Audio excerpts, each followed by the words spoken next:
I now present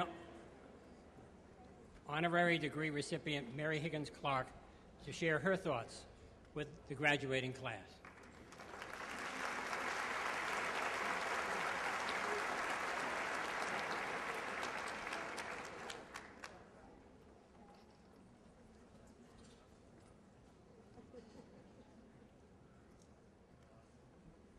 Now that's a very hard act to follow. And I'm not going to try to match it, but I'm just going to say a few words. And then you start the usual way. Father Mackin, trustees, faculty, members of the graduating class, families and friends of the graduates, I am truly delighted to be here to speak to the class of 2010 this afternoon, because this is a defining moment in your lives. Over the years, I've attended many graduations, and the same words keep coming up. Milestones, memories, dreams, hope, the future. I don't mean these words are hackneyed, because they are not. They are appropriate to this day. Today, you graduates of Mount St. Mary College have completed your first milestone. The first one you achieved 8 years ago upon your graduation from grammar school. The second occurred 4 years ago upon your graduation from high school. I am aware that for some of you, the mathematics are a little different. You are the ones who came back to earn your degree. My hat's off to those for whom it is true. Balancing a family and a job while you study isn't easy. But most of you are traditional students, and today is your third milestone. It is different from the others. You are not children or adolescents, but young adults ready to take on the world. Remember, you're here today because of both the sacrifices of your families and your own efforts, summer jobs instead of days at the beach. Appreciate what others have done for you. Be worthy of the faith others have in you. Justify the sacrifices they made. Be proud of all the hours you yourselves have worked to reach this day. It would be nice if I could give you terrific advice, that there would be a magic key into a magical world where any problems that do arise are solved in minutes, where from this moment on, you will live happily and successfully ever after. But we all know that isn't the way it works. So instead, I'm just going to hang over the back fence and gossip with you for a few seconds about real life, because instant happy endings are not real life. I believe that at our cradles, the legendary godmothers come to bequeath a gift. Some people receive many, others just one, but everyone here, all of you graduates, did receive one special gift. In my case, the godmother who might have given me the voice of an angel was out of town. I can't hit middle C on key. I was always the last one the boys asked to dance because I don't have a sense of rhythm. My daughters remind me the hems of their school uniforms were scotch-taped, and that is entirely true. And no one has ever begged an invitation to my dinner table. But one godmother came and whispered, "I bequeath you the gift of being a storyteller." I'm very happy she was the one who showed up that day. And I want you to know that with all the certainty of your being, that each one of you at your cradle was given a special gift. Find it, feel it inside you, nurture it to fruition. The lottery has become a factor in our lives. Regularly on the media, we see the smiling faces of someone holding a winning ticket. I'm sure that we all wonder what we would do if we were lucky enough to be that person. But there is a saying that I believe is true. If you want to be happy for a year, win the lottery.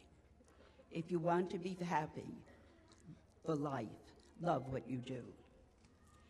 When I was signing books a couple of years ago, a woman said to me, "You are so fortunate.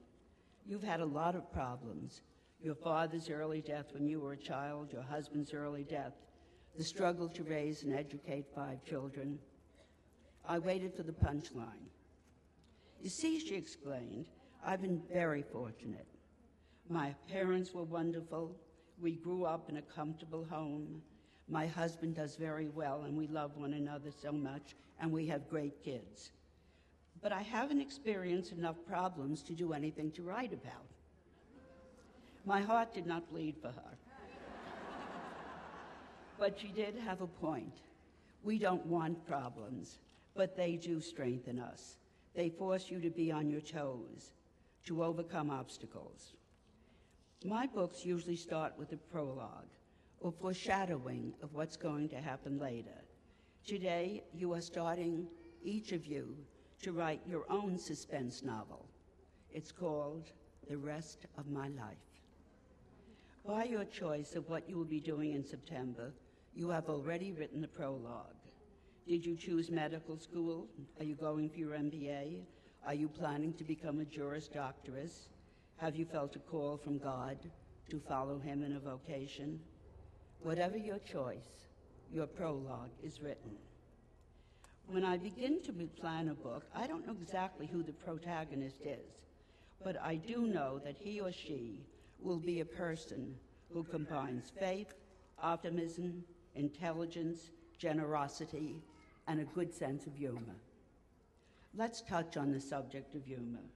It is the leavening agent in life. If you don't have one naturally, try to develop it.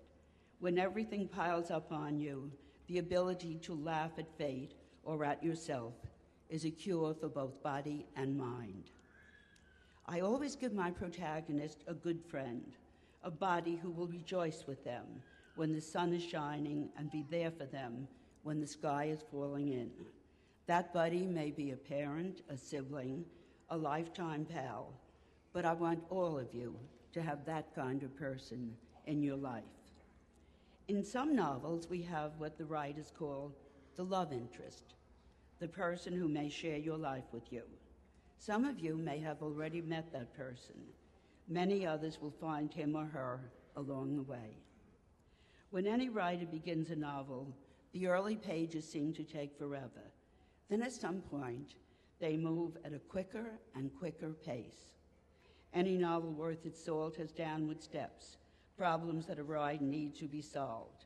I beg that you, the protagonist, will face up to your problems with determination and strength. A novel has a goal. Yours, I hope, will be to live a fulfilling and giving life. In our increasingly secular society, too often, traditional values have been replaced by situational ethics. You, as graduates of Mount St. Mary, have the opportunity to become moral leaders in a world where so frequently moral values are consigned to the dustbin. Don't be afraid of exercising that leadership. I warn you and I promise you that the years to come will fly at an increasingly accelerated pace. Make the most of every day of every one of those years. Write the story of your life, of your lives, so that your novel will be more than a bestseller. Write it and live it so that it becomes a classic. Now is the time to receive your degrees, to accept the congratulations of your families and friends, to enjoy your celebrations. You are voyagers at the beginning of your new adventures. Now voyagers, with an unwavering trust in God, set forth thy sails and have a wonderful life. Thank you.